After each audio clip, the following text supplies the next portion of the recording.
Buenos días para todos los televidentes de Vértice Legal. El día de hoy me encuentro con la doctora Manuela Osorio de Osorio Restrepo Abogados y pues vamos a estar hablando un poco sobre lo que tiene que ver con los intereses moratorios de la reliquidación de las pensiones, un tema que ha sido pedido por ustedes y un tema que sin lugar a dudas va a dar de qué hablar en los próximos meses.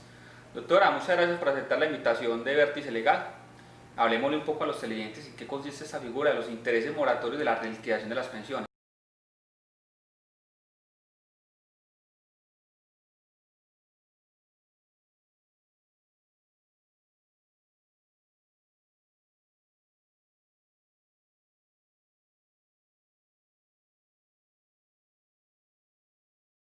En una sentencia que salió este año, que es la 1330 del año 2020. ¿En qué consiste? Es muy recurrente y es muy común que el anterior Instituto de Seguros Sociales, que hoy el régimen de prima media es administrado por Colpensiones, liquide en forma deficitaria las pensiones de vejez o de cualquier otra naturaleza, sea de vejez, de sobrevivientes o de invalidez. ¿Y por qué es muy recurrente? Porque hay muchos factores que intervienen en la liquidación de una pensión. Entre ellos, debemos entender primero que para liquidar una pensión de vejez en el régimen de prima media se debe tener en cuenta o el promedio de toda la vida laboral o el promedio de los últimos 10 años, si la persona ajusta más de 1.250 semanas cotizadas y el promedio que le sea más favorable, ese es el que debe aplicar la entidad, que muchas veces no es así porque la entidad toma el promedio que le es desfavorable a la persona. Es decir, Es más beneficioso para, en este caso, para Colpensiones. Siendo más beneficioso para Colpensiones, más perjudicial para el afiliado, ¿cierto? Para el prospecto de pensionado. Entonces ya la Corte dijo, eso me lo quitan y ahora en adelante vamos a llevarlo de esta forma. Realmente lo que dice la Corte se venía sosteniendo hasta el momento que cuando la pensión se reliquidaba, fuera por esos factores o fuera porque le aplicaron una tasa de reemplazo distinta, o porque no tuvieron en cuenta unos tiempos de cotización, o porque hubo un título pensional que tampoco tuvieron en cuenta, esa reliquidación hasta la fecha únicamente generaba indexación de las sumas, es decir, actualizaban lo que se le adeudara por concepto de reajustes pensionales y eso era lo que le pagaban al afiliado. Ahora lo que dice la Corte en esta sentencia es, qué pena, es que la ley 100 dice que proceden los intereses moratorios en el artículo 141, no solamente cuando se adeuda una mesada completa pensional, sino cuando se quedan adeudando también ajustes en el pago de esa mesada. Es decir, no solo procede frente al pago del retroactivo de una mesada completa, sino cuando se vio o la entidad o de manera judicial se acudió a la reliquidación de la pensión. Esa reliquidación de pensión en adelante, conforme a esta última postura, va a generar los intereses moratorios que trae la ley 100 de 1993. Repitamos esa postura, ¿desde cuándo entró, digamos, en vigencia? ¿Desde cuándo se puede empezar a hacer solicitudes de esta naturaleza? Yo pienso que inmediatamente se puede acudir a este cambio de postura para reclamar inicialmente a Colpensiones, que es la administradora del régimen de prima media, la reliquidación de la pensión, o si ya se hizo, el reconocimiento de intereses moratorios sobre ese valor que le fue pagado por concepto de reliquidación de pensión. Una persona entonces que ya fue liquidada podría solicitar en vista a esta postura de la Corte que se le reconozcan unos intereses. En efecto, doctor Germán, considero que una persona que ya fue objeto de reliquidación su pensión de vejez puede proceder a reclamar los intereses moratorios. Aquí lo que habría que mirar y que es de importancia es el fenómeno de la prescripción, ¿sí? En mi concepto, que no hayan pasado más de 3 años desde que la administradora colombiana de pensiones o desde que un juez laboral haya ordenado la reliquidación de su pensión, puede efectivamente proceder a reclamar vía administrativa y posteriormente vía judicial el reconocimiento de intereses moratorios sobre ese reajuste que efectivamente se le pagó por la reliquidación de su pensión. O sea, es un tema bastante interesante porque en últimas muchos colombianos que han sido, digamos, liquidados de una forma que puede resultar adversa para ellos y muy beneficioso para, en este caso, Colpensiones, pues podrían acceder a este beneficio, ¿no? Que es en últimas una disposición jurisprudencial de la Corte Suprema de Justicia. ¿Qué más deben de conocer los televidentes frente a este tema? ¿Cómo podrían acceder a ellos? ¿Cómo podrían buscar o qué tienen que hacer para solicitar, digamos, la aplicación de esta decisión jurisprudencial de la Corte Suprema de Justicia? Bueno, inicialmente podríamos brindarle, doctor, un acompañamiento en la realización de la reclamación administrativa ante la entidad obviamente citando la sentencia de la Corte Suprema de Justicia. En caso de que la entidad decida no acoger esta disposición jurisprudencial, le haremos un acompañamiento judicial ya vía ordinaria para que le solicite al juez laboral que dé aplicación a esta disposición jurisprudencial y así le reconozca los intereses de mora sobre la reliquidación de su pensión. Muy interesante pues para todos y cada uno de ustedes como televidentes y que en este momento digamos afrontan una situación similar a la que le estaba manifestando la doctora Manuela, pues pueden contactarnos para precisamente entrar a analizar su caso y mirar si es viable o no va a hacer una solicitud en una u otra forma, dado por la parte administrativa que dice la doctora Manuela, o en caso tal de que la nieguen, pues indiscutiblemente mirar la posibilidad de accionar ante las instancias judiciales correspondientes para que sean entonces los jueces de la República quien precisamente apliquen y hagan acatar y aplicar esa jurisprudencia de la Corte Suprema de Justicia, sala laboral, ¿no? Sí, sala laboral. Bueno, doctora, hablemos un poco también de un tema que nos han contactado y nos han pedido mucho y ya se ha hablado en programas anteriores, pero quieren nuevamente volver a escuchar este tema. ¿Cuál es la diferencia entre un contrato laboral y un contrato de prestación de servicios? Bueno, doctor Germán, básicamente la diferencia entre un contrato de prestación de servicios y un contrato laboral es la subordinación que puede ejercer el empleador sobre su trabajador. ¿A qué me refiero? Los elementos propios de un contrato de trabajo son la prestación personal del servicio, la remuneración y la subordinación. En un contrato de prestación de servicios tú te vas a encontrar con que igualmente hay una prestación personal y que también hay una remuneración, por eso se pueden confundir. Pero el elemento diferenciador es la subordinación. ¿Qué quiere decir esa subordinación? Que el empleador puede disponer, puede dar órdenes, puede otorgar permisos, que el trabajador o la persona que presta sus servicios está absolutamente atado para hacer cualquier cosa, para prestar sus servicios, para realizar cualquier actividad a lo que disponga su empleador.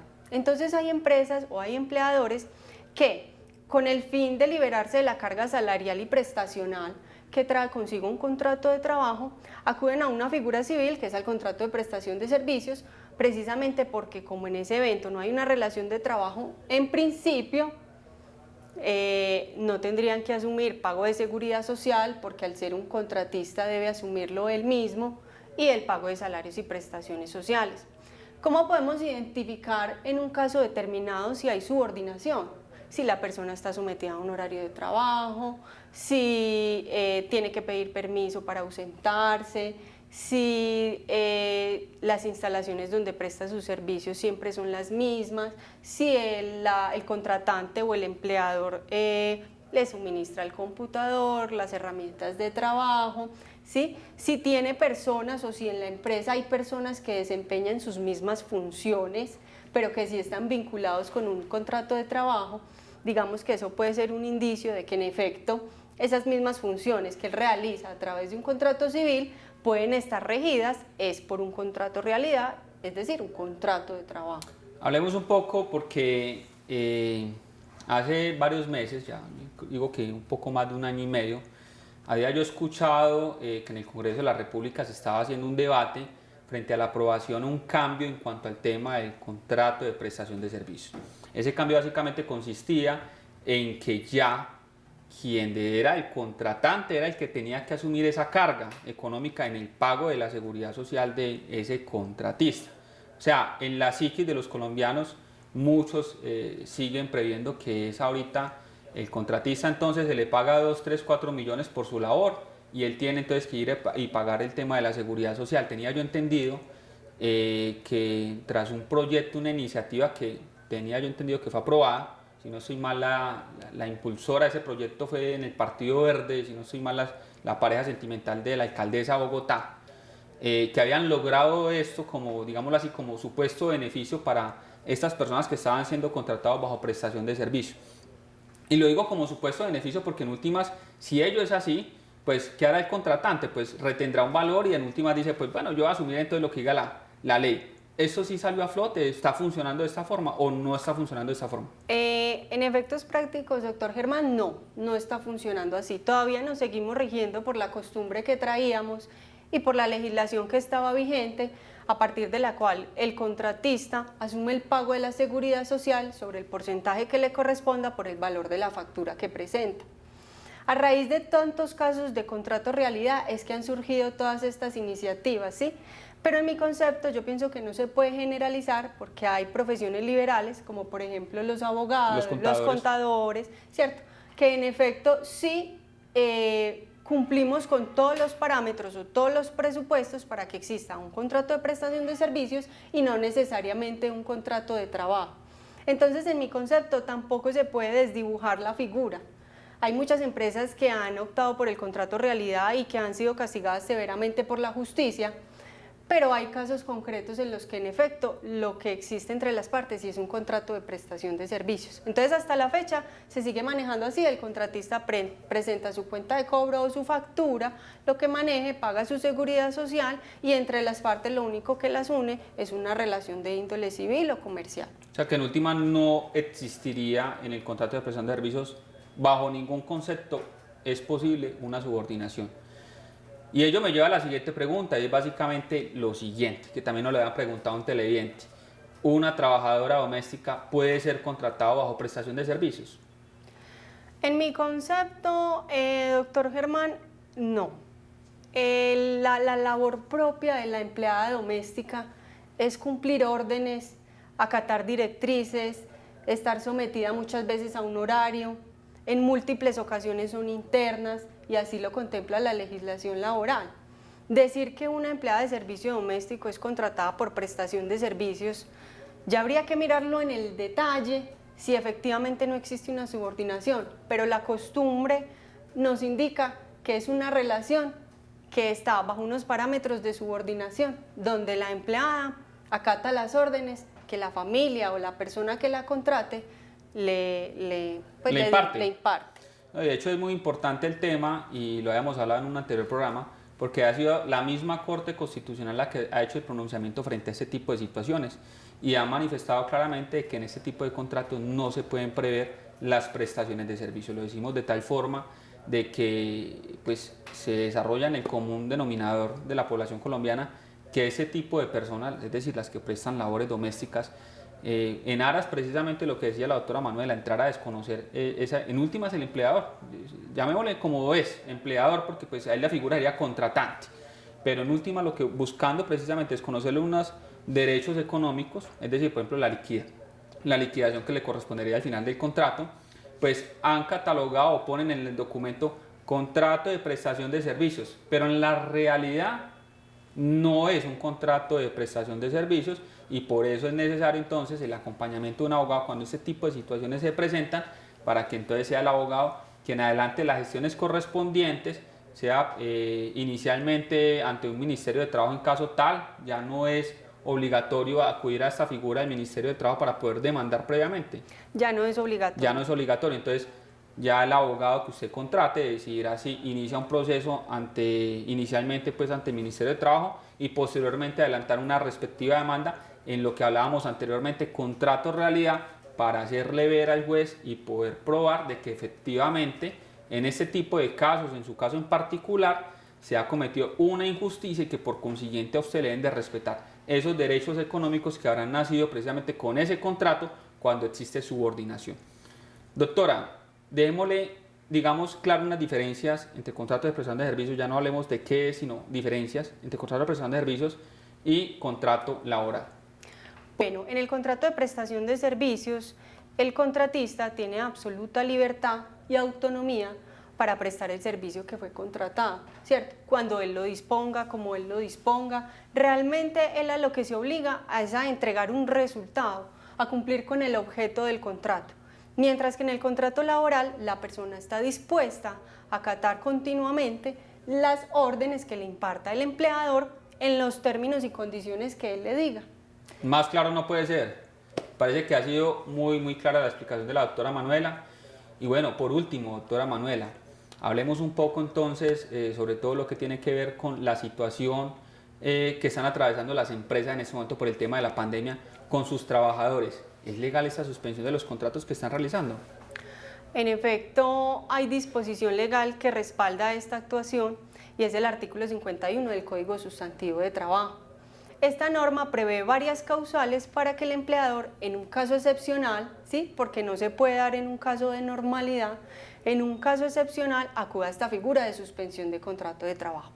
A raíz de la pandemia que estamos viviendo generada por la enfermedad del COVID-19, el Gobierno Nacional y el Ministerio de Trabajo estuvieron emitiendo varias recomendaciones para que los empleadores no acudieran inmediatamente a despedir a sus trabajadores o a suspender sus contratos de trabajo, sino que de manera inicial otorgaran vacaciones que ya tenían causadas, adelantaran vacaciones o concedieran licencias remuneradas. Pero ¿qué pasa?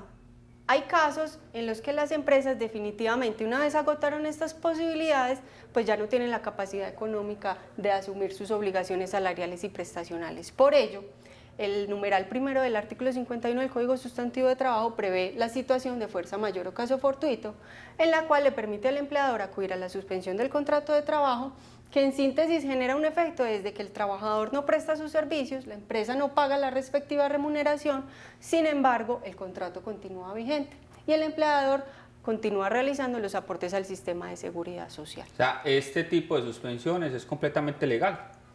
Es completamente legal.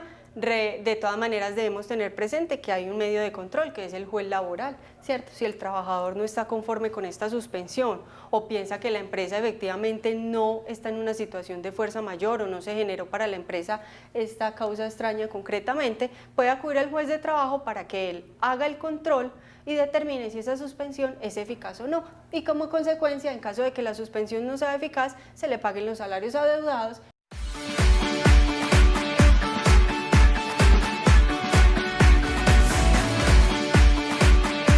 ¿Tienes problemas legales?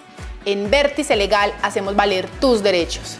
Contamos con una amplia trayectoria en asesoramiento y representación legal en los ámbitos del derecho penal, civil, familiar, comercial, laboral y seguridad social. Nuestro equipo de abogados especializados está comprometido con la resolución de conflictos y la recta impartición de justicia. Así que contáctanos a nuestro teléfono celular 300-222-4618 y en nuestro teléfono fijo 512-9527. Estamos ubicados como sede principal en la ciudad de Medellín, en el edificio del Café, oficina 2002, la calle 49, número 5021. Y en el resto del país tenemos sedes en la ciudad de Bogotá, Pereira y La Dorada Caldas.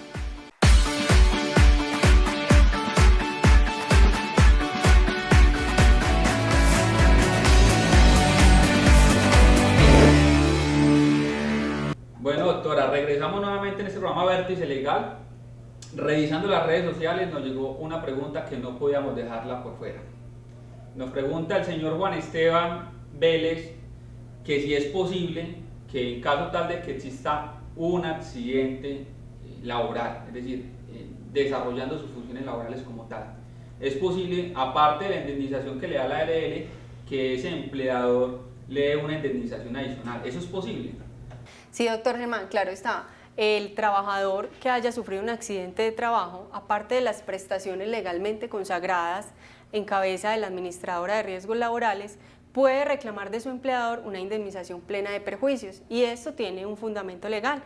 Es el artículo 216 del Código Sustantivo de Trabajo que prevé que el empleador debe pagar una indemnización plena de perjuicios al trabajador cuando incurrió en culpa o se demuestre probada la culpa del mismo que desembocó finalmente en la ocurrencia de ese accidente de trabajo. Siempre y cuando exista en ese caso culpa patronal.